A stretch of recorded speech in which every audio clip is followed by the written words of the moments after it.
IMF Managing Director Christine Lagarde has warned repeatedly of the risk of a new mediocre in the world economy where growth is low and uneven. More than halfway through 2015, despite modest improvements in advanced economies, her prediction rings true. The IMF downgraded the global economic outlook in 2015 from 3.8% to 3.5%. Former U.S. Treasury Secretary Larry Summers has posited that the world is headed toward both secular stagnation across developed economies and a regression to the mean in the case of China and India, the two remaining engines of growth among the increasingly sclerotic BRICS.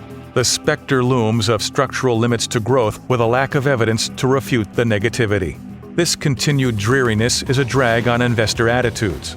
In this year's A.T. Kearney Strategic Operating Environment Scan, an overwhelming majority of business executives expressed concern that there will be an increase in economic and financial volatility over the next 12 months, with particular worry about a slowdown in developing economies.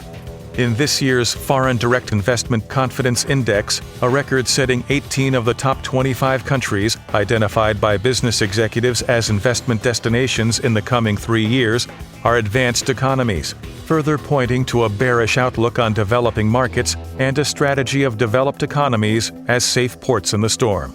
Meanwhile, the world's largest economies are underperforming.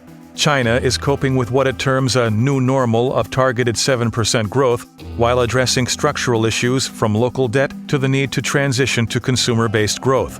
The world's hopes are pinned on U.S. recovery and growth at between 3 and 3.5%, but recent economic data suggest that this may be wishful thinking. And the U.S. Federal Reserve has again delayed long-signaled intent to tighten monetary policy for the first time since 2008.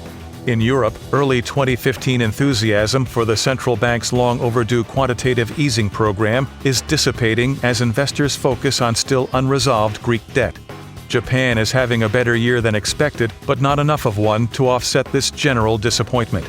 The upshot is this: as borrowing rates remain at record lows, companies are sitting on huge cash reserves, anxious to invest but continuing to hedge risk.